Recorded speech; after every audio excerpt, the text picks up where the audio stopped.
తాడి చెల్లట్టు మరి నామినేషన్ లేకుండా మరి ఏదైతే కేటాయించారో మొట్టమొదటిసారి చరిత్రలో మరి సింగరేణిని కాపాడాలని చెప్పేసి 42,000 కుటుంబాలని ఆదుకోవాలని చెప్పేసి తెలంగాణ అభివృద్ధి కట్టుబడి ఉన్నామని చెప్పేసి కేంద్ర ప్రభుత్వం కిషన్ రెడ్డి గారు కలిసి చేసినటువంటి నిర్ణయం ఏదైతే ఉందో తాడిచెర్ల 2 బ్లాక్ని సింగరేణి కేటాయించడము ఇక్కడ ఉన్నటువంటి ఒక పండుగ. మరి నిన్ననే ఒక పండుగ లెక్క కార్మికులు 42,000 మంది కార్మికులే కాదు తెలంగాణ మొత్తంలో ఒక పండుగ లెక్క భావిస్తుంది. మరి దీనివల్ల మనందరికీ కూడా తెలుసు సుమారు 186 మిలియన్ టన్నుల యొక్క బొగ్గు నిక్షేపాలు ఉన్నవి. దాంతోపాటు మరి ప్రతి సంవత్సరము 6 మిలియన్ టన్నులు బొగ్గు ఉత్పత్తి చేసినా కూడా సుమారు 40 నుంచి 50 సంవత్సరాలు ఈ యొక్క బొగ్గును ఉత్పత్తి చేసే అవకాశం సింగరేణికి లభించింది. ఇది నేరుగా బిడ్ ద్వారా వేయడం వల్ల, బిడ్ లేకుండా ఇవ్వడం వల్ల సుమారు 2,500 కోట్లు ఈరోజు సింగరేణి ఆదా చేసుకోగలిగింది.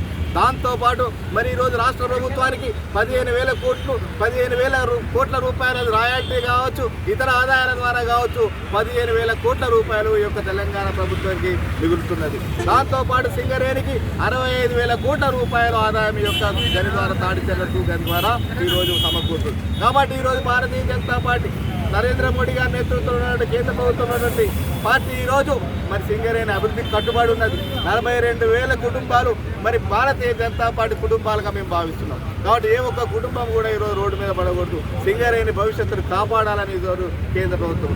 కానీ మిగతా పార్టీలు దుష్ట పార్టీలు మేము చూస్తున్నాం.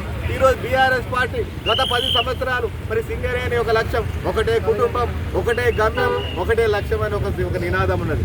కానీ గత ప్రభుత్వం అంతకుముందు నాడు కాంగ్రెస్ ప్రభుత్వం, మళ్ళీ ఇప్పుడు పరిపాలన కాంగ్రెస్ ప్రభుత్వం ఏమనుకుందంటే ఈ యొక్క సింగరేణిని ముఖ్యంగా కేసీఆర్ మా కుటుంబం ఆస్తిగా భావించారు. వారి యొక్క లక్ష్యం ఈ యొక్క సింగరేణి దోపిడీ చేయడంగా లక్ష్యంగా పెట్టుకున్నారు. వాళ్ళ యొక్క గమ్యం సింగరేణిని మొత్తం కూడా ప్రైవేటైజేషన్ చేసి వాళ్ళ కనుసన్నల్లో వాళ్ళ చెప్పు చేతుల్లో ఉన్నటువంటి కాంట్రాక్టర్ల చేతులు పెట్టాలని వాళ్ళ లక్ష్యంగా భావించారు. కాబట్టి కానీ ఈరోజు భారతీయ జనతా పార్టీ ఈ సింగరేణి కార్మికులు ఆదుకోవడానికి మరి ఒక చారిత్రాత్మకమైన నిర్ణయాలు ఈరోజు గతంలో మరి ఇంతకుముందు చెప్పారు మాధవ్ నాయక్ గారు, అప్పటి ఎన్డీఏలో ఉన్నటువంటి వాజ్పేయి గారు మరి 800 కోట్ల రూపాయల నుంచి ఆ రోజు సింగరేణి కాపాడిండు.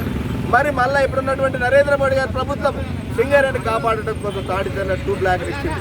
మరి వేరే రాష్ట్రంలో ఒరిస్సాలో ఉన్నటువంటి నైనీ బ్లాక్ను కూడా ప్రపంచంలోనే